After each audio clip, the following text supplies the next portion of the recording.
ये गुरु प्रसाद, आप ये समझ लो कि यह आधुनिक गीता है। और सबसे बड़ी बात यह है कि इस गुरु प्रसाद में कि ये भगवान या देवी देवताओं के लिए नहीं है, ये मानव के लिए है। ये मानव कैसे, यानी आपने इसमें पढ़ा होगा, कई दफा मैंने बताया है कि जब दादा कराड़ में थे और दादा को 12 साल का सेवा बताई थी, जो 2.5 साल में पूरा हो गया। बाबा ने कहा तुम्हारी सेवा पूरी हो गई। तो जब 12 साल में थे तो एक दफा अपनी कुटिया में सो रहे थे, तो एक फकीर आया और वो 4 छुआरे रख गया वहां। 5 छुआरे रख गया। और उसके बाद वो चला गया। जब दादा नींद से उठे तो उन्होंने देखा कि ये 5 छुआरे रखे हैं।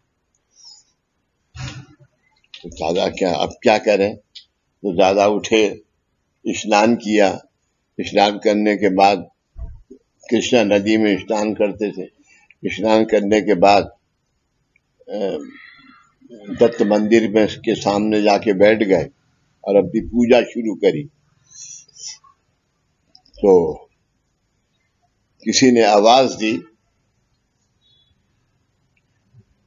उठो, इंसान जाग गया। इंसान जाग उठा। इंसान जाग उठा। उठो, इंसान जाग उठा।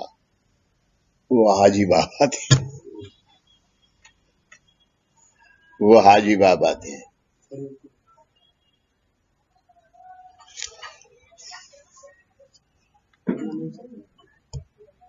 और जब, हाँ, इसमें जरा सी बात रह गई। और जब दादा उठे तो वहां पर एक ही छुआरा बचा, 4 गायब हो गए। दे दिए बाबू जी। तो छुआरे किसी को दे दिए? किसी को दिए नहीं दादा ने, कोई अपने अपनी जगह से ले गया। तब उन्होंने कहा कि ये उठो, इंसान जाग उठा।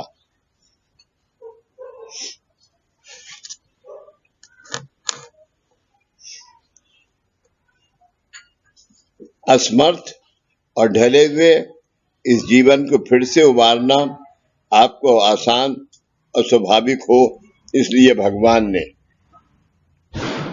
ढले हुए जीवन, आज पूरी सदी बीत गई, बीतने वाली है। आधी सदी बीत गई। 1984 से लेके, हाँ, हो गई एक सदी।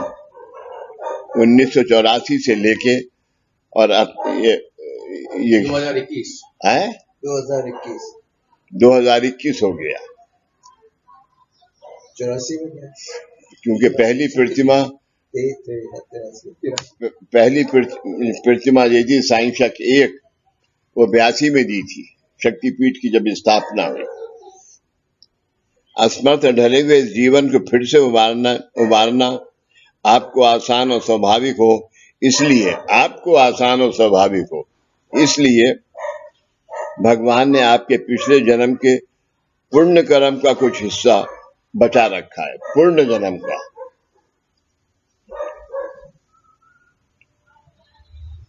उस पुण्य जन्म के कुछ हिस्से का जो बचा हुआ है, उससे आपको क्या आज के दिन क्या लाभ है? हम यहाँ पे आए।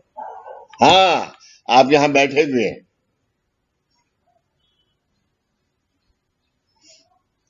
दिल्ली की आबादी कितनी है? 2 करोड़ हैं? 2 करोड़ अभी। 2 करोड़ नहीं, ज्यादा है।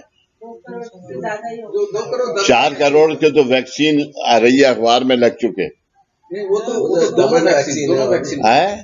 डबल वैक्सीन है ना? डबल वैक्सीन है। कौन सा पेज है? 17। असमर्थ और ढले हुए इस जीवन को फिर से उबारना आपको आसान और स्वाभाविक हो, इसलिए भगवान ने आपके पिछले जन्म के पुण्य कर्मों का कुछ हिस्सा बचा रखा है। ये ऊपर निर्दिष्ट किया है। इसका अर्थ वह पूर्ण कारण दे, वो पूर्ण कारण दे, कारण दे यानी सूक्ष्म दे, स्थूल, सूक्ष्म और कारण। है स्थूल, सूक्ष्म और कारण। हाँ, कारण दे अर्थात देवादिकों के माध्यम से में समाविष्ट है। जब नया जन्म लेने पर और पुनश्च निश्चित रूप से ईश्वर भक्ति को स्वीकार करके वह कर्तव्य बुद्धि से निभाने का प्रयत्न आप करोगे, तब ये भक्ति देवादिकों तक यानी कारण देह तक पहुंचकर आपके हिस्से आई हुई और भगवान ने आपके भावी आयुष की व्यवस्था करने के लिए जो धरोहर रखी है, वह इस जन्म में ढले व असमर्थ जीवन को पुनश्च चैतन्य प्राप्त कराने, पुनश्च चैतन्य जागृत कराने के लिए उपयोग में लाई जा सकती है।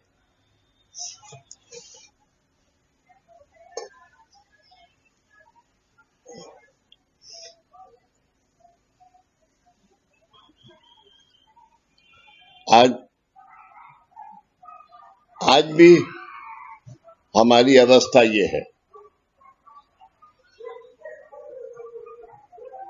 क्या अवस्था है हमारी? अभी आज माधव को काम है, तो माधव यहाँ 1 घंटे, बुरा मत मानना माधव, 1 घंटे यहाँ पर अगर और बैठेंगे तो ये गुरु प्रसाद नहीं सुनना है, क्योंकि पीछे से हाँ जो इनका ये था दे है, क्या कहते हैं इसे? स्थूल दे वहां है और कारण दे यहाँ है।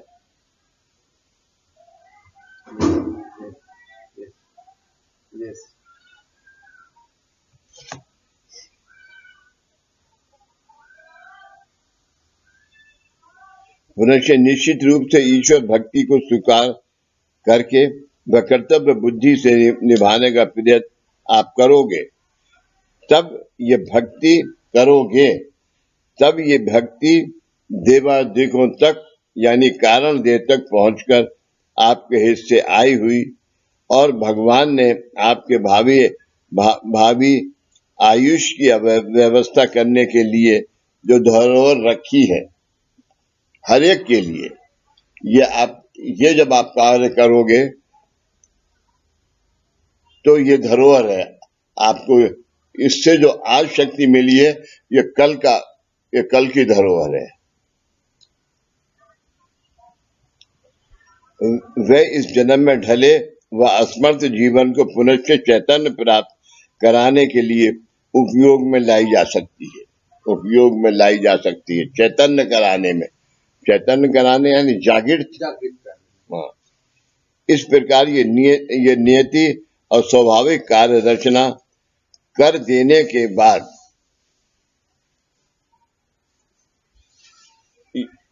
ये गुरु बाबा के अलावा कोई नहीं कर सकता था।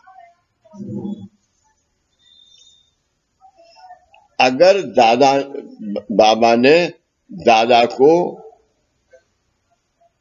हमारे 5 कोशों की प्रतिकूलता का विमोचन नहीं किया होता और विमोचन करके भी छोड़ देते, तब भी आपको नहीं था, क्योंकि विमोचन करने के बाद आपको सिद्ध क्या दिया? साधन पद्धति है, दीक्षा, सिद्ध साधन पद्धति, सिद्ध दीक्षा।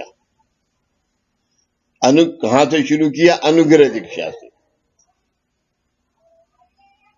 अनुग्रह दीक्षा, फिर उपासना दीक्षा, फिर गुरु दीक्षा। नाम न लेते हुए भी नीरस तथा कृत्रिम मार्गों का अवलंबन कर इस पुण्य को असमर्थ जीवन को समर्थ बनाने के लिए असमर्थ जीवन को, यानी इनकम्प्लीट, जो इनकम्प्लीट था, है इनकम्प्लीट, इनकम्प्लीट, असमर्थ जीवन को समर्थ बनाने के लिए अवसर नहीं देते, क्योंकि ये कार्य रचना स्वाभाविक रूप में प्राप्त होने के लिए आपके आचार विचार, ईश्वर श्रद्धा, निष्ठा, आपके आचार विचार, ईश्वर श्रद्धा, निष्ठा एवं आपकी भगवान के प्रति भक्ति निरपेक्ष और निस्वार्थ होनी चाहिए, निरपेक्ष और निस्वार्थ होनी चाहिए, जो कि नहीं थी। जब आप आज के दिन भी 90% लोग जो यहाँ पर आते हैं कामकाज के दिनों में माधव, वो सब अहिक मांगने आते हैं। कोई मकसद होता है, कोई मकसद होता है। हाँ, वो मकसद बाबा के पास है। नहीं मकसद ना भक्त को नहीं पता वो मकसद, कोई वजह से आते हैं, कोई एक्सपेक्टेशन होती है। वो मकसद क्या है वो बाबा को पता है, क्योंकि आप महीनों सालों सोचते रहे तब भी आप यहाँ नहीं आ सकते। यस यस,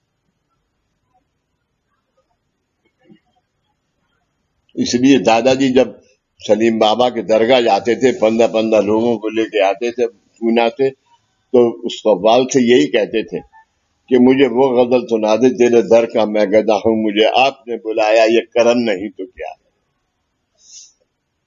मेरा मर्तबा बढ़ाया, ये करम नहीं तो क्या है।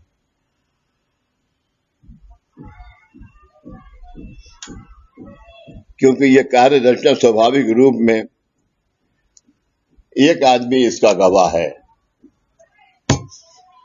उस जमाने में 3 आदमी हुआ करते थे, मिस्टर एंड मिसेस गंगोली और एक मिस्टर बिरमानी वहां थे। इनकी गाड़ियां, इंतजाम इनका होता था, और दादा जो ठहरते थे वो मिस्टर गंगोली की यहाँ ठहरते थे। इन्होंने कभी कहा भी नहीं कि मेरी यहाँ ठहर जाइए।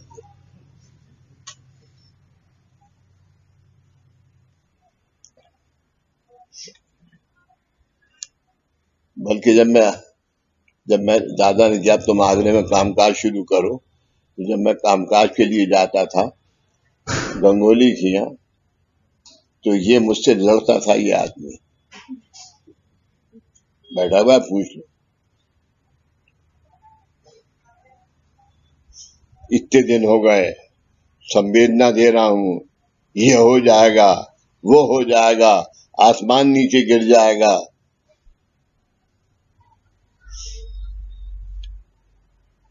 उसके बाद तो समझ में आ गई। तो दे रहा है, दुरुस्त है। तुम अब भी नहीं समझे, मेरा कहना नहीं मान रहे हो तो। कोशिश तो है ना,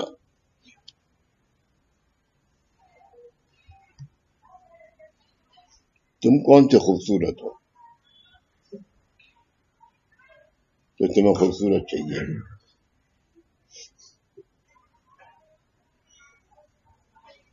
प्राप्त होने के लिए आपके आचार विचार, ईश्वर श्रद्धा, निष्ठा एवं आपकी भगवान के प्रति भक्ति निरपेक्ष और निस्वार्थ होनी चाहिए।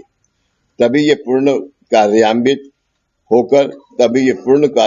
होकर तथा तीनों देव एक रूप होकर जो सामर्थ्य आप में निर्माण होगा, वह इस संसार में समेट लेने के समान सामर्थ्यवान,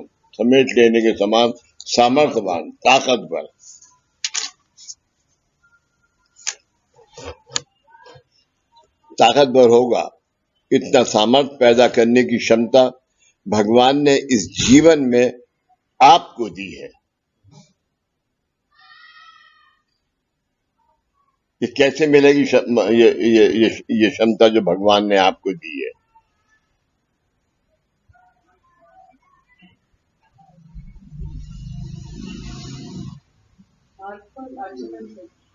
श्रद्धा और सबूरी है? श्रद्धा और सबूरी। तुम्हें कितनी श्रद्धा, कितनी सबरी है? ये तीन उपाय दिए। ये देगी भक्ति सुख जरी अनेक जन्म, भक्ति सुख जरी अनेक जन्म, ध्येय न तुझे पाई, न लगे आणी के काई। झाड़ी चरण धूल मस्तक की मजा, झाड़ी चरण धूल मस्तक की मजा, न लगे आणी के काहे, न लगे आणी के काहे। किंतु जीवन के बारे में इतना गहन विचार करने के लिए कुछ देर तो लगेगी ही।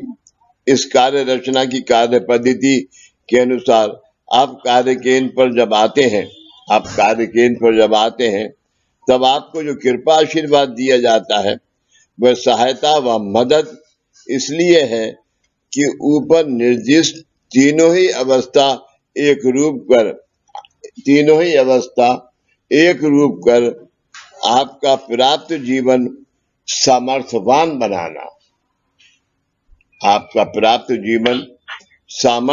बनाना, ये काम सामान्य व्यक्ति कर नहीं सकता। ये काम सामर्थ्य व्यक्ति कर नहीं सकता। इसलिए भगवान ने गुरु के रूप में अवतार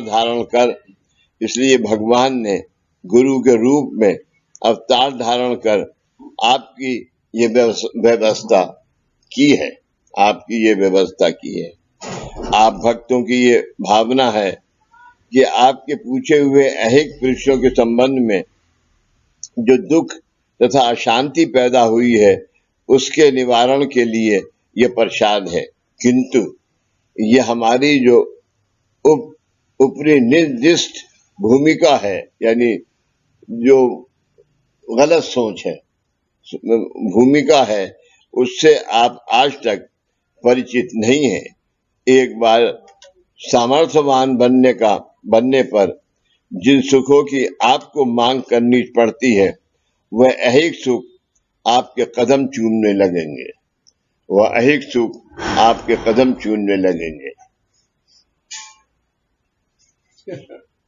इसका एक ही साधन है, समर्पण।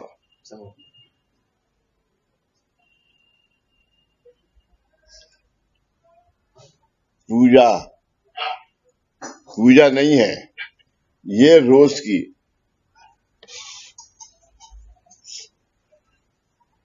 आज यहाँ आरती हुई, पिछले 3 दिन कामकाज हुआ, बल्कि कामकाज रोज होता है। मैं जैसे आके बैठता हूँ तो शुरू हो जाते हैं टेलीफोन, और मुझे रोज 12 बजते हैं, मिनिमम 12 या 1। तो वो कर्म यहाँ रुकता है। उसके बाद ये सामूहिक अनुष्ठान होता है, तब वो कर्म थोड़ा शांत होता है।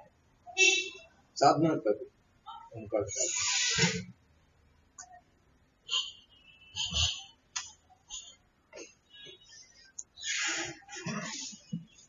अभी 2 रोज पहले इनके बड़े भाई दिवाली मिलने आ गए, कमल गुलाबानी जयदीप। तो मैंने कहा भाई अभी तो 1 साल पूरा गुजरा नहीं है, पहले दिवाली जरा जल्दी आ गई थी, तो अभी उस दिन आते जिस साल 1 साल होता है। 2 दिन के बाद ये आ गए मिलने, अगले दिन आ गए थे। चलो भाई तुम्हारी याद बहुत अच्छी है। तो पूरे शहर में ढंडोरा पीट दिया कि बाबूजी के यहाँ क्या आया। मैं था यहाँ।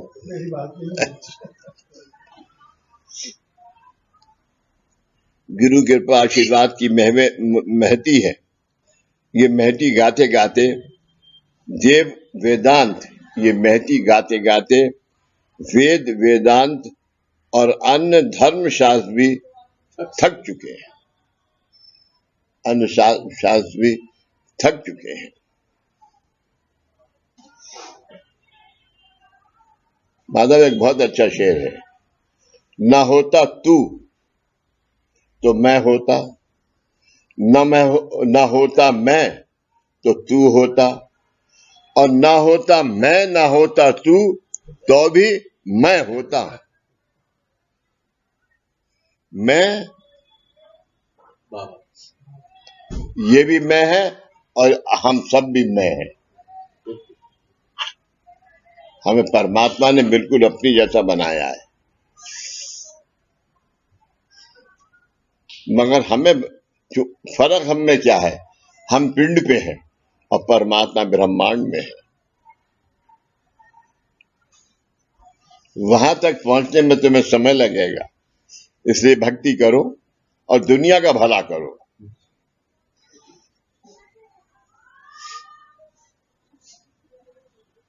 दुनिया का भला करो। बाबूजी, बाबूजी, धीरज धीरज। हाँ धीरज। बाबूजी, अभी आपने जो भी पढ़ा है, जो मैं समझ रहा हूँ कि जो कर्म को शांत करने के लिए साधना से कर्म शांत हो जाएगा। ओंकार साधना से हाँ, जो कर्म है उसकी गति, जो कर्म है वो, कर्म की गति शांत होगी ओंकार साधना से। क्योंकि अल्टीमेट शक्ति क्या है? ओमकार। शक्तिपीठ क्या है? ओमकार। ओंकार बाबूजी। हाँ, और ये प्रतिमा क्या है? ओमकार। यस बाबूजी। और ये तीनों मिला के क्या है? ब्रह्मा विष्णु महेश। महेश, निर्गुण निराकार। और ये तीनों मिला के क्या है? ब्रह्मा विष्णु महेश, दत्तनाथ सूफी। और फिर चौथा कौन आता है? गुरु सेवक। सेवक। तू भी सेवक है, ये मत समझ के तू सेवक नहीं। जितने बैठे हैं सब सेवक हैं।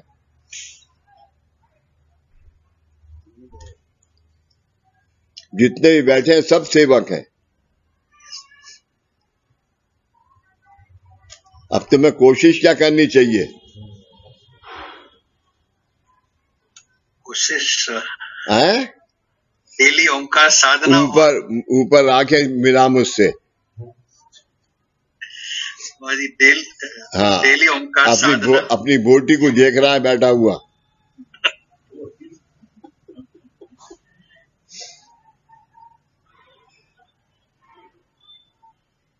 बताओ क्या है?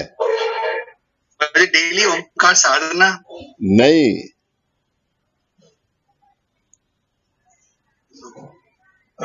निरपेक्ष निस्वार्थ सेवा बाबूजी बोलने के लिए बहुत भारी है।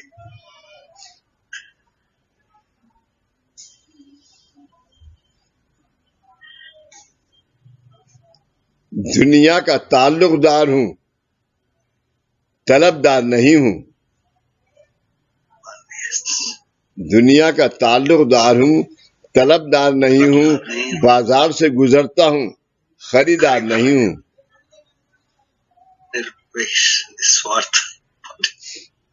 और ये जिस दिन सोच लिया तो क्या बनोगे तुम? साधक। सेवक से साधक। सेवक सिद्ध एंड साध। जो साध अवस्था होगी, सेवक सिद्ध एंड साध, जो सिद्ध साध अवस्था होगी वो साधक है।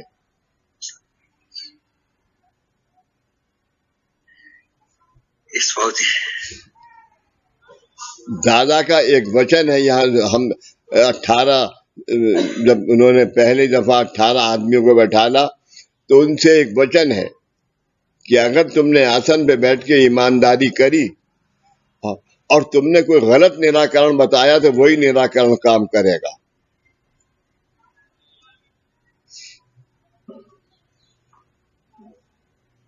ये है फकीरी।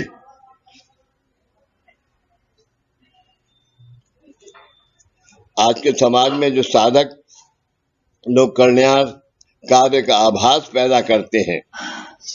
उनके पास जाकर विभिन्न देव देवताएं उपास्य तथा देवताओं की उपासना, जप जाप, दीक्षा, अनुग्रह आदि देकर आपके जीवन के लिए जो पोषक नहीं है उसका अनुभव पाने के लिए समय बर्बाद करते हैं।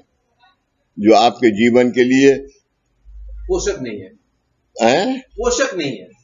पोषक नहीं है यानी there is no need for this, there is no need। क्योंकि अगर किसी जोशी के पास जाइए तो ये आपके वो क्या कहेगा, आपकी करनी का फल है। अरे करनी का फल तो है, लेकिन उसके लिए तुम्हारे पास क्या है? पैसे मुझे दो 11,000 रुपए और पूजा मैं करूंगा, फल तुम्हें मिलेगा। ये कहाँ का इंसाफ है? आपके जीवन के लिए जो पोषक नहीं है उसका अनुभव पाने के लिए समय बर्बाद करते हैं और इस कारण आपके देह परिसर में अशुद्ध चक्रों का निर्माण होता है। अशुद्ध चक्रों का निर्माण और होता है। ये चक्र आपके देह को स्वीकार नहीं करते हैं। ये चक्र आपके देह को स्वीकार नहीं करते हैं क्योंकि इन चक्रों का निर्माण कृत्रिम अवस्था से होता है। कृत्रिम अवस्था से हुआ होता है। जो चक्र स्वाभाविक रूप में और सजीव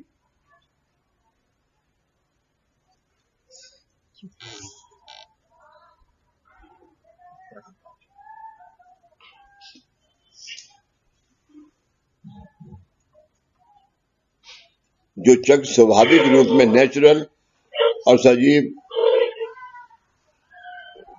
जागृत सजीव है, केवल वही आपका देह धारण कर सकते हैं। इस प्रकार की अकारण मुश्किल समस्याएं जो कृपाशीर्वाद के लिए पोषक नहीं है पैदा कर जब आप मार्गदर्शन के लिए आते हैं तब आपको दिए हुए कृपा आशीर्वाद की अवस्था को, जो चक्र आपके देह परिसर में होना पोषक नहीं है, उनका विमोचन प्रथमता करना पड़ता है। उनका विमोचन पहले करना पड़ता है। इसलिए आपकी जो इच्छाएं और अपेक्षाएं सुख शांति के लिए तीव्रतर होती हैं, उनकी प्राप्ति में विलंब होता है। आप कहते हैं ना कि भाई आपने 11 हफ्ते की पूजा बताई थी, 5 हफ्ते बाद बुलाया था, लेकिन अभी तक तो कुछ भी नहीं हुआ। लेकिन जो हुआ तुझे पता ही नहीं चला। जो निकला वो तुझे पता ही नहीं चला। प्राप्ति में विलंब होता है। ये ठीक तरीके से जानकर भक्त भाविकों ने मार्गदर्शन के लिए आने के बाद दिए गए प्रसाद की अवहेलना न कर, श्री फल की अवहेलना न कर, अवहेलना इंसल्ट न कर, या दिए गए समय में काम ना होने से उसकी पूछताछ न कर। जो श्रीफल आशीर्वाद के रूप में दिया गया है वह नित्य पूजा में रखकर उसकी भक्त भावियों से पूजा करने पर इस कार्य का सदहेतु मानव कल्याण के लिए कितना गहरा तात्विक अनुभव सिद्ध सिद्धांत पद्धति पर आधारित है। कभी मत भूलना। तात्विक यानी जो हर चीज के पीछे जो नेचुरल तत्व है। अनुभव सिद्ध यानी जो गुरु ने खुद अनुभव लिया है, और सिद्ध सिद्धांत पद्धति अनुभव लेके सिद्ध सिद्धांत पद्धति से आज आपके निराकरण शुरू किए हैं। इसकी अनुभूति होगी। इसके विपरीत आप सुख शांति दुख तथा शांति का अन्वयार्थ न जानने से देह के विकसित अवस्था को प्राप्त करने का अवसर न देने वाले आचार और विचार यही जीवन है, ऐसा निर्णय करते हैं। अर्थात मानव जीवन के मार्गदर्शन के लिए भगवान के द्वारा निर्माण किए हुए जिन जिन शास्त्रों को हम सुनते हैं और अनुभव लेने का प्रयास करते हैं, उन मूल शास्त्रों की भूमिका मानव जीवन के कल्याण के लिए क्या है, इसका ज्ञान न होने से मानव ने ज्योतिष शास्त्रों से लेकर परमाणु शास्त्रों तक सभी शास्त्रों का दुरुपयोग किया है, सभी शास्त्रों का दुरुपयोग किया है।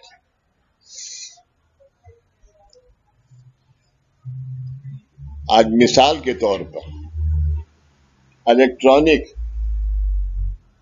एज है, आपने बम बनाया और हम आपके इलेक्ट्रॉनिक एज को यहां से बैठ के टेलीफोन पे एक प्रेग्नेंट लड़की को संवेदना देते हैं। कौन सा कार्य अच्छा आपकी इस इलेक्ट्रॉनिक एज से? जो आप बनाते हैं, अभी कोर्ट के अंदर एक क्या मुकदमा चल रहा है ना, पेगासन हाँ, कि आप उससे ये लड़ाइयां लड़ रहे हैं। इंफॉर्मेशन सब गैदर कर रहे हैं। हाँ, आप वहां बैठे हुए इस तरह ये लड़ रहे हैं और हमारी इंफॉर्मेशन पूरी दुनिया में आज ये जा रही है। एक पहलवान इंडोनेशिया में बैठा हुआ है, वो भी कामकाज कर रहा है। यार, तूने मुझे दिल से नहीं बुलाया, वरना ये मुमकिन नहीं था कि मैं 10 दफा प्रोग्राम बनाऊं और ना आ सकूं तेरे पास।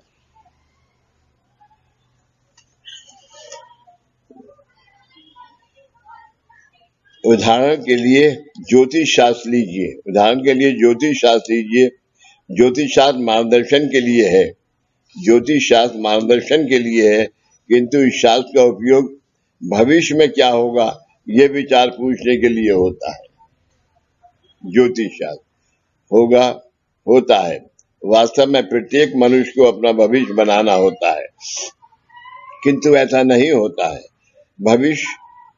भविष्य में आने वाली अड़चनों व संकटों की जानकारी करा देने के लिए और इनसे आपका बचाव किस तरीके से हो सकता है, इसकी पूर्व सूचना प्राप्त कराने के लिए और उन अड़चनों और संकटों के साथ मुकाबला करने के लिए आपको पूर्व तैयारी किस प्रकार करनी है, इसको जानना यह भविष्य शास्त्र का मुख्य उद्देश्य है।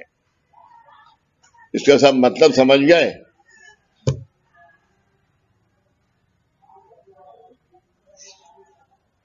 आज अभी गुरु प्रसाद पढ़ना है। क्या ये गुरु प्रसाद सिर्फ आप तक सीमित है? वातावरण में है? ये लोग पढ़ लो, और ये योगेश ने सही बताया, ये लोग परलोक, स्वर्गलोक। और क्या ये सिर्फ हिंदुओं के लिए है?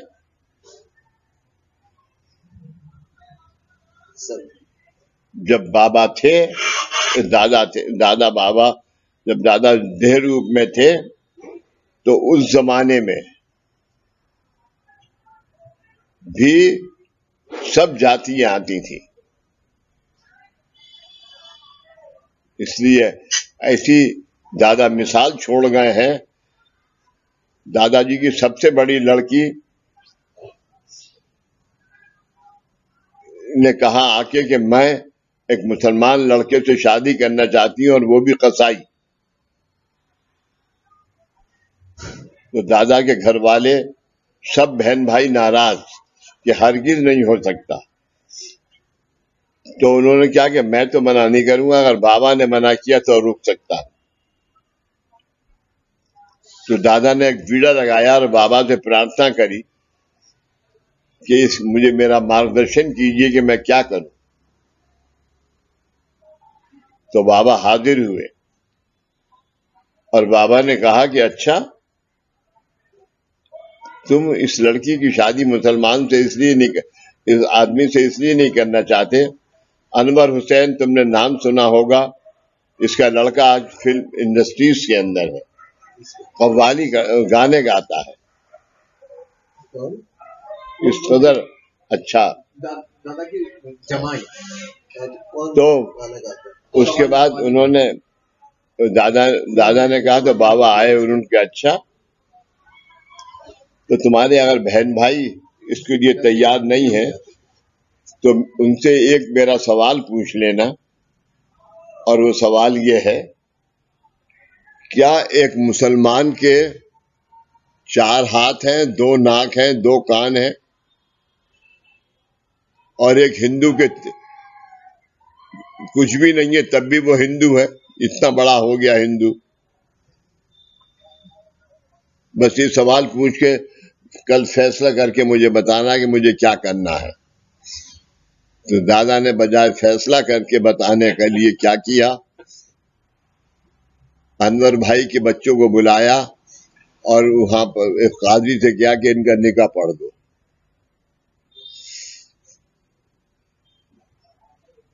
काश धीरज तेरा भी निकाह ऐसे ही हुआ होता।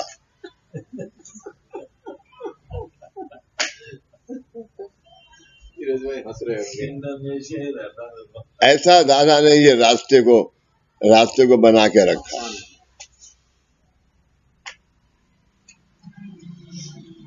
करने के लिए आपको पूर्व तैयारी किस प्रकार करनी है, इसको जानना ये भविष्य शास्त्र का मुख्य उद्देश्य है। लेकिन आजकल जो ज्योतिष शास्त्र के ज्ञानी है वह जरूरतमंद आदमियों को गलत दिशा की ओर मार्गदर्शन करते हैं। उसके कारण जीवन में जो सुख संपत्ति प्राप्त हुई है उसका नाश होकर उसकी पुनश्च प्राप्ति के लिए इस शास्त्र का उपयोग रेस सट्टा शेयर बाजार जुआ आदि के लिए शास्त्र का उपयोग कर तथा लक्ष्मी का गलत इस्तेमाल कर उस लक्ष्मी की कृपा आशीर्वाद के लिए आप अपात्र बनते हैं। उस लक्ष्मी के कृपा आशीर्वाद के लिए अपात्र बनते हैं, यानी आप नाकाबिल बनते हैं। वास्तव में जो व्यक्ति जीवन कष्ट के उपार्जित करता है और प्रामाणिकता से लक्ष्मी प्राप्त करता है, साथ ही रात दिन कर्तव्य करता है, उस व्यक्ति के साथ रहने के लिए लक्ष्मी हमेशा तैयार रहती है। उसके साथ रहने के लिए लक्ष्मी हमेशा तैयार रहती है, लेकिन अपने भाग्य अनुसार जो मिला है उससे अधिक भाग्यवान होने का मार्ग आदमी अपनाता है। किंतु ये बात मनुष्य के बस में नहीं है। जोगेश के पास ऑडी गाड़ी है तो मुझे भी ऑडी गाड़ी मिलनी चाहिए, ये नहीं। आपको भाग्यवान बनाने की उदार भूमिका केवल लक्ष्मी की ही होती है।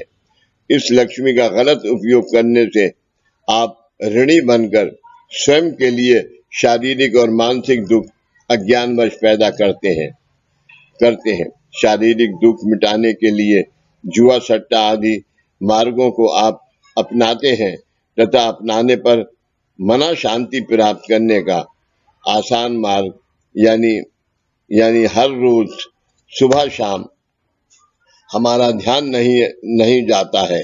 इसके विपरीत आप लोग व्यसनों का शमन करने के लिए आप नीचे चले गए। हर रोज के बाद में यहाँ पर है कम से कम 15 मिनट आसान मार्ग। हाँ वो ठीक है। इसका अर्थ स्पष्ट है कि अपने स्वयं में तथा परिवार में अशांति होने का कारण पैसों का अभाव न होकर ऊपर दर्शाए गए दुर्गुणों का परिणाम है। पैसे का अभाव न होकर दुर्गुणों का परिणाम है। लेकिन ऐसे समय में आपके घर के लोगों के साथ सुख और दुख का विचार न कर शाम को आप अपने दोस्तों के साथ क्लब में जाकर ताश, और वह भी मन बहलाने के लिए नहीं तो पैसे लगाकर खेलते हैं। इसके उपरांत आपकी ढली हुई मना शांति को पुनः प्राप्त करने के लिए भगवान के चिंतन का जो सुलभ मार्ग है, भगवान के चिंतन का जो सुलभ मार्ग है, उसे छोड़कर ऐसे व्यक्ति मद्यपान, धूम्रपान, मादक पान पदार्थों का सेवन करते हैं। इतना ही नहीं, ऐसे व्यक्तियों के अन्य परिवारजन जो गुरु मार्ग की ओर मार्गदर्शन के लिए आना चाहते हैं, उनके लिए एक नई समस्या खड़ी हो जाती है। पारिवारिक जिम्मेदारी वास्तव में पति को निभानी होती है। वह अपने सारे आचार और विचार को काबू में रखने में असमर्थ होने से उसे पत्नी पर डालकर अपना पीछा छुड़ा लेते हैं। नतीजा ये होता है कि जिस अवयश, दुख और अशांति के लिए आप स्वयं जिम्मेदार हैं, उसका ख्याल न कर अपनी धर्म पत्नी जिसके साथ आपने धर्म शास्त्र के अनुसार शादी की है, उसकी वजह से हम भिखारी बने हैं।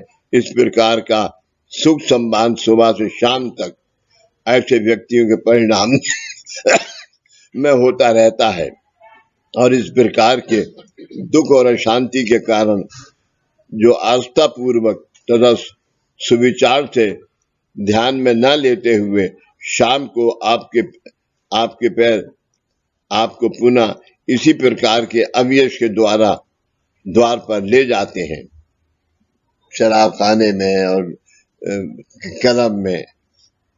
ऐसी स्थिति में व्यक्ति को ऐसे अन्य व्यक्तियों के साथ स्नेह और मित्रता करनी चाहिए जो उसे पोषक हो और उसका दुर्व्यवहार सुधार कर उसे पुनश्च उसके मानव जन्म के शुद्ध, सात्विक और मौलिक जीवन की ओर ले जाएं। इस प्रकार ज्ञान और अज्ञानवश जो दोष निर्माण होते हैं, उनके दुष्परिणामों का मानव को जब अनुभव होता है, तब इस दुष्कृत्यों से मुक्त होने की सद्भावना से अपने धर्म के अनुसार प्रायश्चित आदि विधि करने के लिए वे गुरुजनों के पास जाकर प्रायश्चित आदि विधि कराते हैं। प्रायश्चित की जरूरत नहीं है। अगर आप आज भगवान की भक्ति और दूसरों का भला चाह रहे हैं, तो भगवान के पास जाके प्रायश्चित करने का कोई कारण नहीं है।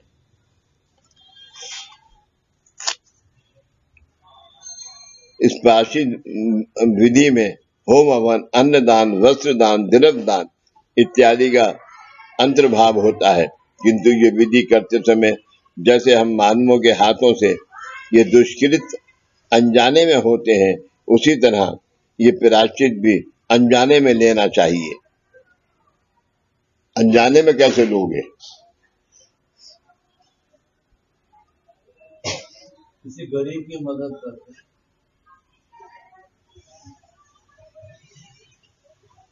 मैं कैसे लूंगा?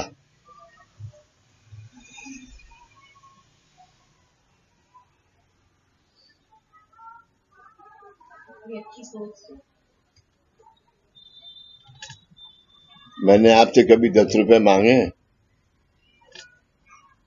और होते भी तो तुम देते नहीं।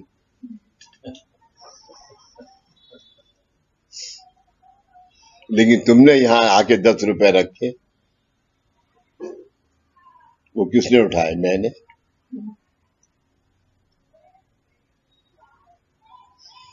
अब उसका उपयोग मैं क्या कर रहा हूं,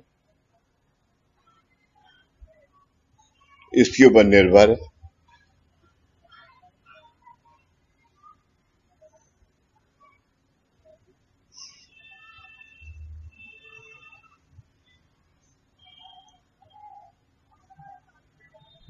उसी तरह ये प्रायश्चित भी अनजाने में लेना चाहिए। इन प्रायश्चित विधि कराने वाले गुरुजन जो विधि या पवित्र मंत्रों का उच्चारण करने के लिए आपसे कहते हैं, उस समय आपका मन इन पवित्र मंत्रों और इस विधि के साथ एकाग्र होना चाहिए। एकाग्र होना होगा तो तब जबकि तुम उसका उच्चार सही कर सकोगे। आज उसका उच्चार कौन कर सकता है? केवल किए गए दुष्कृत के लिए आपको मनाताप हो रहा है, इसलिए ये दैहिक विधि करने से उनका फल नहीं मिलेगा। इस संसार के हर धर्म में किए गए दुष्कृतों का पाप विमोचन के लिए तो प्रायश्चित दिया जाता है या लिया जाता है। ये विधि शास्त्र शुद्ध तरीके से समझ लेनी चाहिए, क्योंकि शास्त्र के अनुसार प्रायश्चित करवाना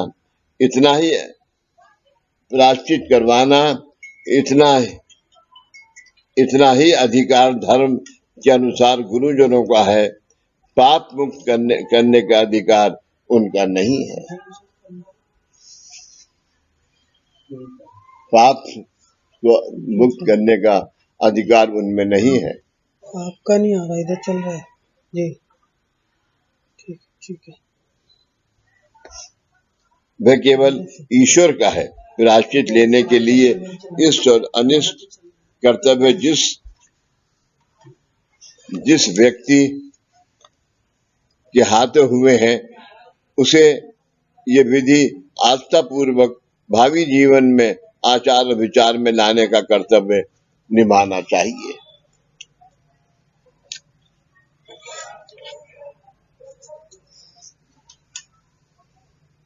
ये मैंने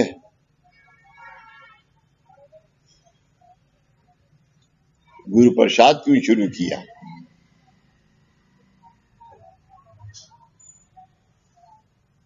बैठ गया।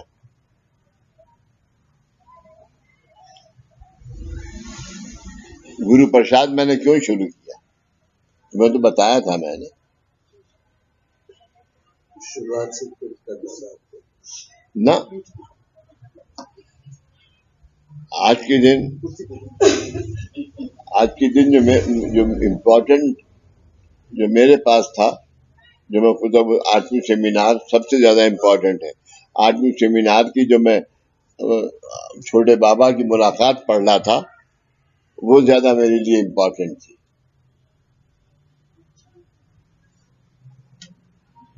लेकिन उसको समझने के लिए बाबा का कहना है कि पहले गुरु प्रसाद को समझना होगा। शुरुआत करनी है। अगर तुमने गुरु प्रसाद ही नहीं खाया तो उसे क्या समझोगे? छोटे बाबा की तो भाषा ऐसी है कि जिसको क्या समझना, एक्सपीरियंस करना नामुमकिन है।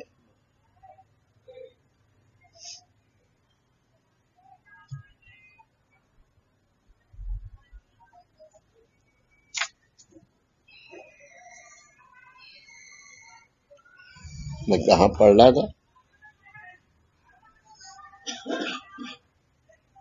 केवल दुष्कृत के लिए आपको मनताप हो रहा है, इसलिए यह दैहिक विधि करने से उनका फल नहीं मिलता। दुष्कृत करते समय आपको केवल किए गए दुष्कृत के लिए आपको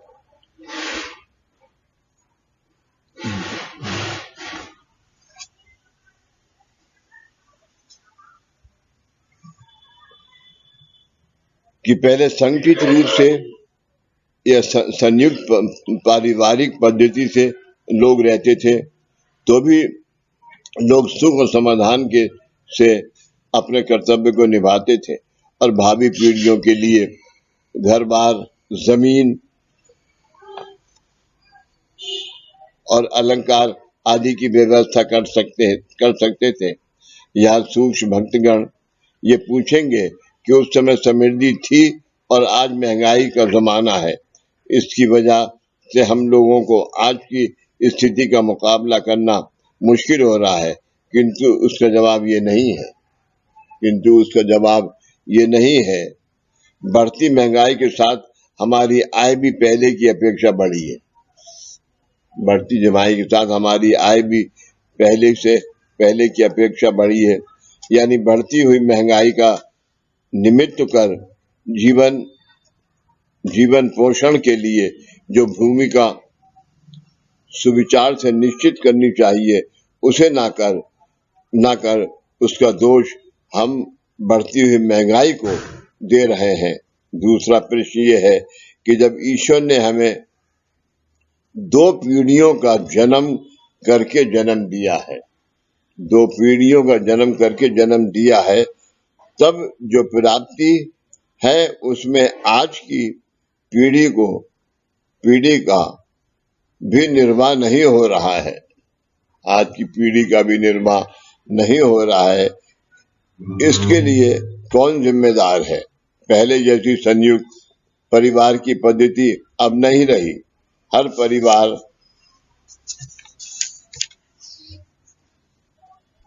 का व्यक्ति पूर्णता प्राप्त करने पर स्वतंत्र रूप से रहना चाहता है। ऐसी स्थिति में पारिवारिक जीवन में अन्य व्यक्तियों की जिम्मेदारी पहले की अपेक्षा कम है, इसलिए आवश्यक समस्याओं का पूरा समाधान होने का जो कारण है, यानी जीवन सुख शांति और समाधान से बिताना, इस भूमिका की नींव हमारे पास नहीं है। इस भूमिका की नींव हमारे पास नहीं है। वो किसके पास है? आपके पास। आप ये तो कहावत कहते हो कि जितनी चादर है उतने पैर फैलाओ, लेकिन करते नहीं। अगर उतने पैर फैलाओगे तो सर्दी नहीं लगेगी, और ज्यादा फैलाओगे तो सर्दी लगेगी, जुकाम हो जाएगा, तो फिर दवाई के पैसे खर्च हो जाएंगे, तो सेहत भी खराब हुई और दवाई के पैसे भी गए। भगवान ने आपके अन्न वस्त्र निवारा, भगवान ने आपके अन्न वस्त्र मकान देव धर्म दान धर्म और परोपकार आदि का इंतजाम कर रखा है। यानी जब आप जन्म लेते हैं तो ये आपके साथ आता है। उसमें से देव धर्म दान धर्म परोपकार ये जीवन के आद्य कर्तव्यों के लिए साल में अपनी आय से थोड़ा भी पैसा खर्च नहीं हो पा रहा है। जीवन में मनुष्य के लिए प्रधान जरूरत अन्न है, ये सब जानते हैं। वह आज प्रत्येक व्यक्ति अपनी जरूरत के अनुसार निभाता है, किंतु आपके जीवन में वस्त्र और मकान पर आवश्यकता से अधिक खर्च हो रहा है। वस्त्र मकान के ऊपर आवश्यकता से अधिक खर्च हो रहा है। साल में कितना खर्च किया जाना चाहिए, ये सवाल आपको पूछने पर यह महसूस होगा कि दुनिया में बदलते फैशन के कारण विविध प्रकार के वस्त्रों को खरीदने का अनावश्यक मोह आपको हो जाता है, और घर में इनको रखने के लिए अलमारियां भी कम पड़ती जा रही हैं।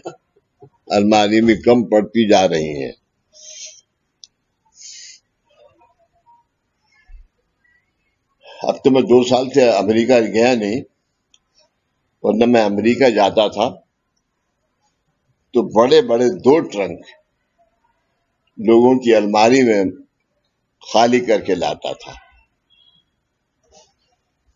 क्योंकि दुकान या माल के अंदर आज ये सब मास्क नया आया, ये खरीद लिया, पिछला टांग दिया। किसी आदमी की यानी कम से कम एक आदमी के 3 बेडरूम के मकान के अंदर कम से कम 10 अलमारी है, 2 इधर 2 इधर, एक इधर, और उसके अंदर सिवाय कपड़ों के,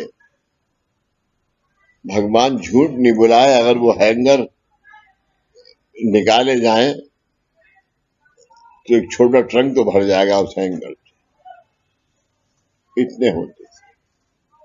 यानी मैं यहाँ ओवरकोट तक लाया हूं लोगों के, कि ये तो पुराना वाला है, 10 साल पहले खरीदा था, वो है ये।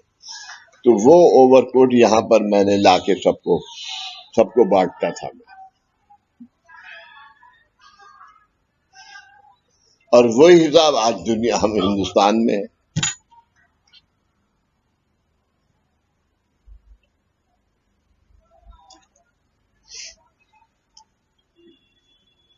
और घर में इनको रखने के लिए अलमारियां भी कम पड़ती जा रही हैं।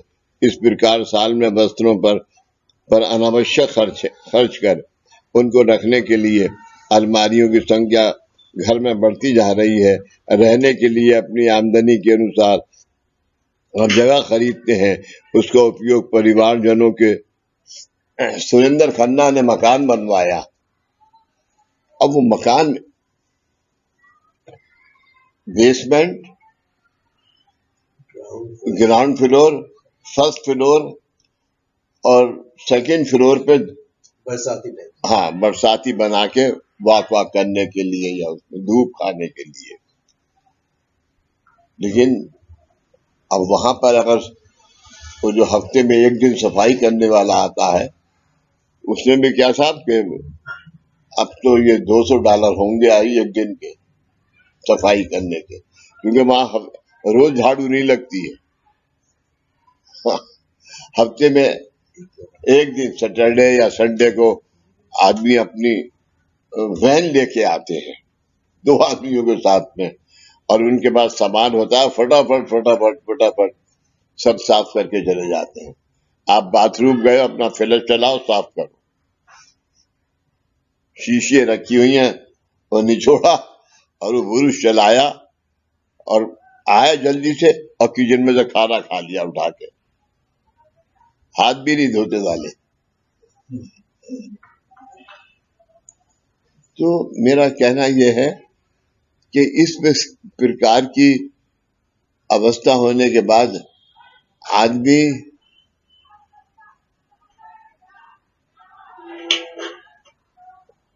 गतिमान होने की जगह डाउन आपकी तरफ से भी जा रहा है। तो अब क्या, सुरेंद्र का मेरे पास फोन आया कि बाबूजी ये उस वक्त बच्चों के मोना के कहने पे मैंने इतना बड़ा मकान बना दिया, अब इसकी सफाई का एक हफ्ते में एक दिन होती है, तभी $250-300 जाते हैं। अब मैं रिटायर हो गया हूं तो अब मुझे खलने लगा है $250-300। आखिर में उन्होंने मेरी बात मान ली और जो सेल पर लगा दिया, और 2 कमरों का एक वो अपार्टमेंट नहीं कहलाता, क्या कहलाता है वो, कॉन्डोमिनियम, डुप्लेक्स, कॉन्डोमिनियम, हाँ कार्टूनी, वो खरीदा है। तो उनके पास वो कहते थे करीब 10 गुना पैसा भी बच गया, और जो खरीदा है वो सब फर्निश्ड है, और मुश्किल से $20 लेगा, आदमी भी हफ्ते में सफा कर जाएगा।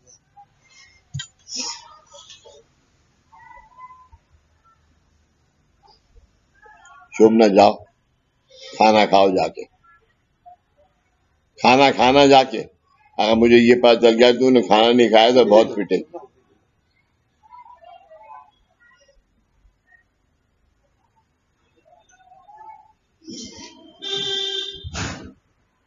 और सुबह को आजकल साधना करने नहीं आ रही है, क्यों? नहीं, साधना रोज करो आके। 11 बजे तक मंदिर खुलता है, 10 बजे तो मैं आता हूँ, 12 बजे रोज मंदिर बंद होता है, 9 साढ़े 9 बजे आके करो। अब कम से कम तुम चलने तो लगी हो, उठ के आने तो लगी हो, तो इसको और मजबूत बनाओ।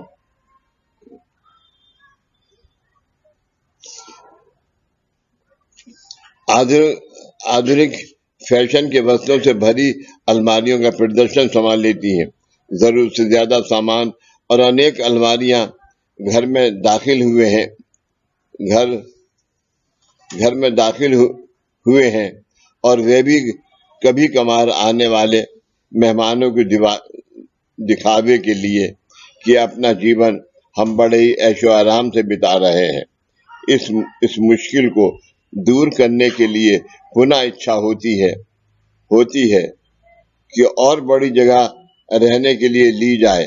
समझ लो भगवान की कृपा से ऐसी जगह आपको प्राप्त हुई भी, तो भी बड़ी जगह में भी अनावश्यक वस्तुओं का विस्तार जारी रहेगा, क्योंकि आपके आसपास की दुनिया बदलते हुए फैशन को देखकर नई नई कलाकृतियां पैदा कर रही है। इसको देखकर आपका मोह इतना बढ़ता है कि जो पुरानी चीजें हैं जिनका जतन करना आपका निजी कर्तव्य है, उसको ध्यान में न रखकर बाजार में हर रोज आने वाली नई नई चीजों का ग्राहक बनकर कष्टार्जित धन, जो कि आपने बड़ी मेहनत से कमाया है, धन अनावश्यक चीजों पर खर्च करने से भावी पीढ़ियों के लालन पालन और विद्यार्जन की अवहेलना होती है। आपको अपने बच्चों पर, आने वाले बच्चों पर खर्च करने में मुश्किल आती है और आपकी वासना इच्छा नई दुनिया की ओर दौड़ती रहती है। इसमें भगवान का दोष नहीं है। उसने जो इंतजाम कर रखा है वह आपकी आवश्यकता अनुसार है। हर आदमी के जन्म लेते वक्त भगवान ने अन्न वस्त्र निवारा, अन्न खाना, वस्त्र, कपड़ा और मकान, इस सब का इंतजाम करके भेजता है, चाहे वो गरीब हो चाहे रईस हो, मगर हम उसका दुरुपयोग करते हैं। यहाँ पर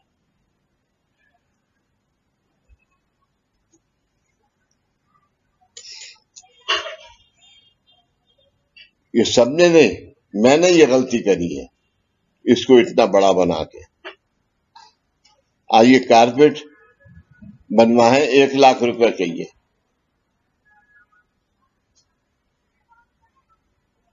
पुताई लगा तो कम से कम 7 लाख रुपए लगते हैं, पूरे ऊपर नीचे पुताई और उसमें पेंट में।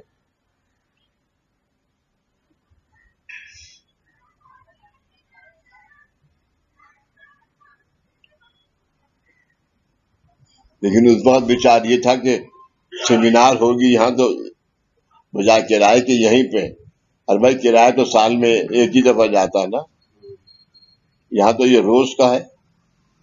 ठाकुर ने क्या कि मैं अभी छुट्टी जा रहा हूँ 1 महीने की, तो दूसरे आदमी को इंतजाम करो, ठाकुर को भी पैसे दो, क्योंकि 1 महीने की छुट्टी जा रहा है तो उसे मना नहीं कर सकते कि तेरे पिछले अब ये पैसे सफाई के तुझे नहीं मिलेंगे।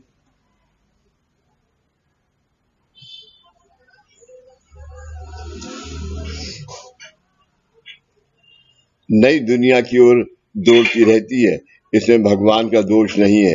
उसने जो इंतजाम कर रखा है वह आपकी आवश्यकता अनुसार है। इसलिए यदि आप अपने जीवन की भूमिका निश्चित करेंगे और वह भी ऐसी कि जिसमें किसी का अनुकरण ना हो, किसी से जीवन प्रतिस्पर्धा ना हो, तथा आपकी क्षमता के अनुसार जो आपको प्राप्त हुआ है उसमें ही सुख और समाधान मानकर आप अपना जीवन व्यतीत करेंगे, तभी ईश्वर ने आपकी 2 पीढ़ियों के लिए इंतजाम किया है या नहीं, इसका आप अनुभव लेंगे।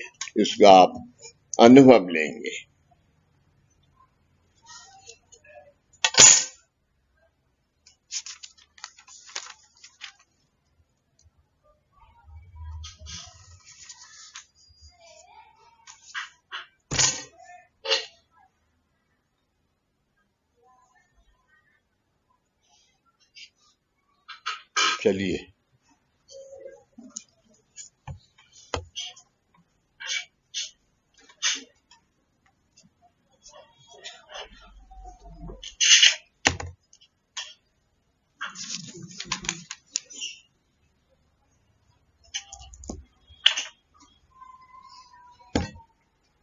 योगेश जी थाली उठा, हाँ आप कर दो। 11 ओमकार जो करते हैं, हाँ 11 ओमकार कर दे पहले। ये क्यों चाहिए?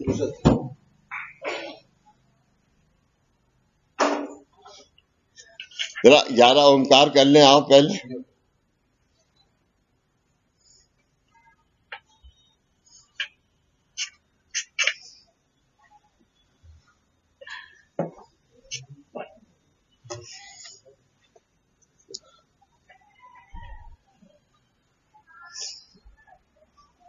आज आप सबसे मेरा एक क्वेश्चन है कि आज करीब 6 महीने से ज्यादा हुआ 11 ओंकार दिन में 3 दफा करते हुए। मैं तो बहुत रेगुलर कर रहा हूं, मुझे नहीं पता कि और सब आप लोग कर रहे हैं या नहीं कर रहे हैं। आप मुझे अपना अपना एक्सपीरियंस बताएंगे कि क्या लाभ हुआ उससे।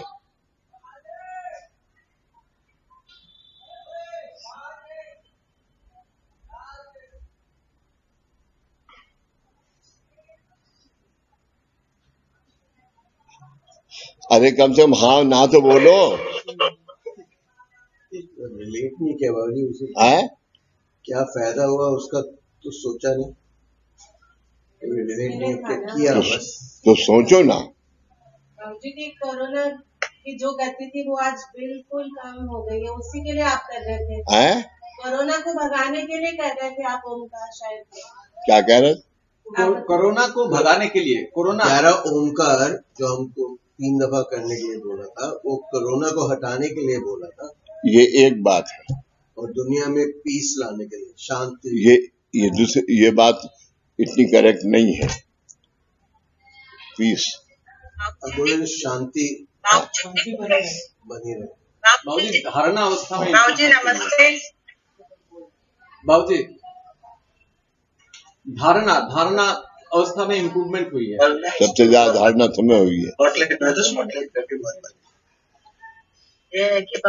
बाबूजी बाबूजी लीना कुछ कह रही है।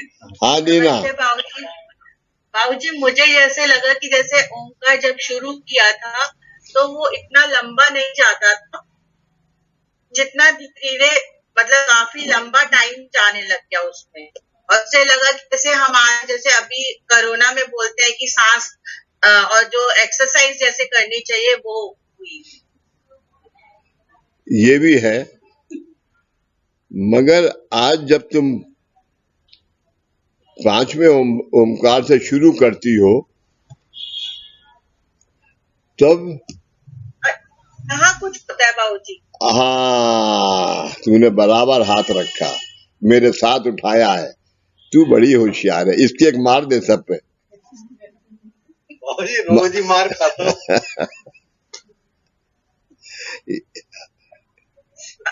मतलब यहाँ बाबूजी ऐसे ऐसे लगता है। इसका क्या मतलब है? धारण हो रहा है बाबूजी, हैं? कंठ स्थान से होके धारण हो रहा है। और कोई एनीबडी? बाबूजी की ओमकार की वाइब्रेशन सारी दुनिया में वो तो अनुष्ठान से भी जा रही है।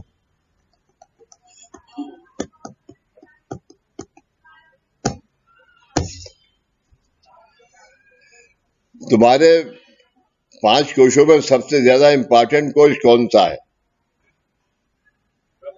ब्रह्मरंध्र, आनंद, ब्रह्मरंध्र। और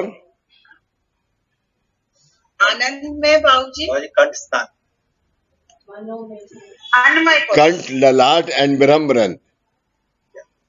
क्योंकि आज के दिन गुरु दीक्षा किसे है? आत्मा को। आत्मा से तुम ओमकार करते हो कहां से? कंठ से। तो ललाट एंड ब्रह्मरंध्र। ललाट तक की अवस्था दूसरों के लिए है, ब्रह्मरंध्र की अवस्था सिर्फ तुम्हारे लिए है।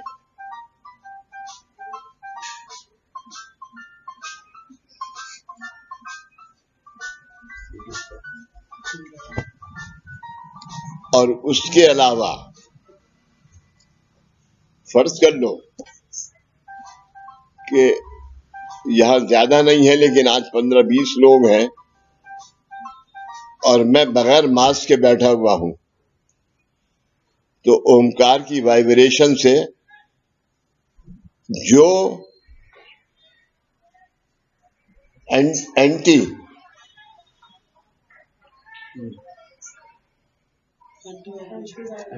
अगर दुश्मन नंबर 2 कुछ वो लिया है साथ के अंदर एंटी वाइब्रेशन,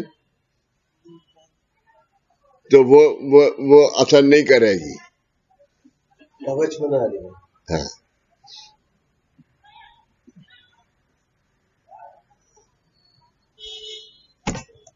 तुम इतना क्यों मुस्कुरा रहे हो?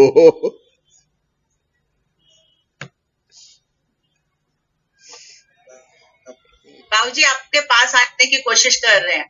हैं? आप आपके पास आने की कोशिश कर रहे हैं।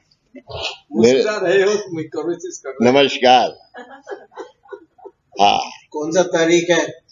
2-4 मतलब मेरे पास आने के लिए दिल्ली कोशिश कर रही हूँ ना। 29 को आ रहे हैं बाबूजी। वो तो बाबूजी ये करेंगे, मैं तो 19 तारीख को लाहौल थोड़े दिन के लिए आने वला की कोशिश कर 29 को आ रहे हैं। है? 29 को कौन सी 29? दिसंबर, नवंबर, पूछो कौन सा तारीख? 29 नवंबर को आ रहा हो क्या? 19 को बाबूजी 19 तारीख की सोच रहे हैं। 19। अभी तक सोच रहे हो? फ्लाइट चल रही है। बुकिंग कराओ। हाँ, 2 रूम में मेरे पास खाली है, होटल में मत ठहरना, किराया मुझे देना।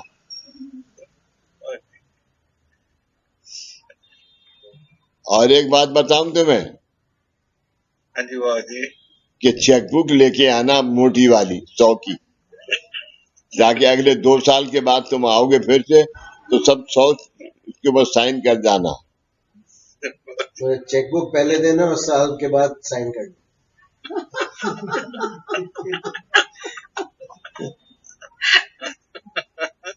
बाबूजी आपने दोनों का नाम मैंने ठीक रखा हुआ है। देखा तुमने, मैंने कहा लीना तूने देखा ना कि दोनों बाबूजी मैं बोल रही हूँ आपको, दोनों आजूद माजूद, दोनों उर्दू में कहते हैं आजूद माजूद, दोनों एक ही भाषा के है। बाबूजी आपने नाम भी अच्छा दिया हुआ है ना, नंबर 1 एंड नंबर 2। हाँ, वो तो बता, नंबर 1 नंबर 2 है क्या? दुश्मन।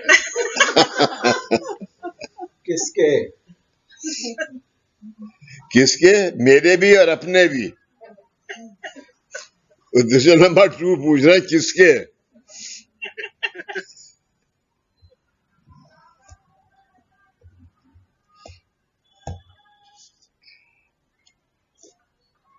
चलो ओमकार बोलो।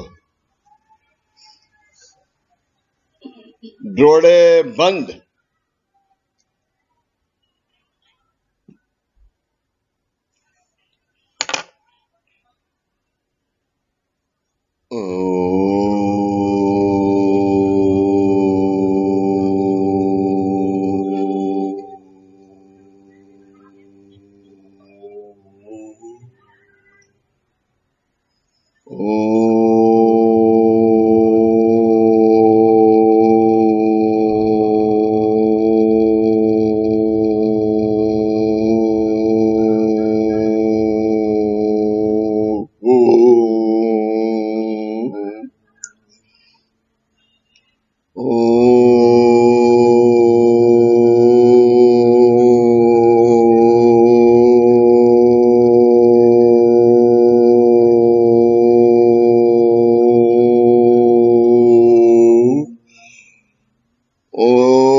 सदा सर्वदा योग तुझा गणावा, तुझे कारणी देव माझा पणावा. उपेक्षु नको गुणवंता अनंता, रघुनायका मागणेची आता.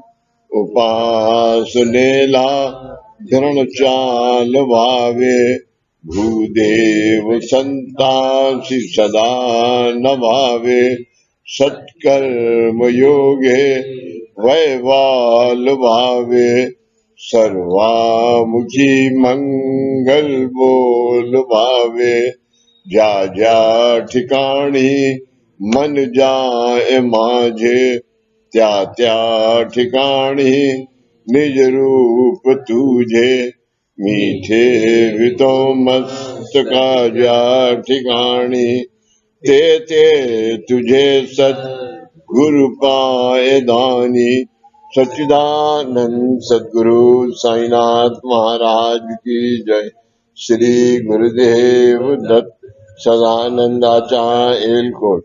सच्चिदानंद सद्गुरु श्री पंत महाराज की जय. श्री गुरुदेव दत्त श्री सद्गुरुनाथ दादा महाराज की जय. श्री गुरुदेव.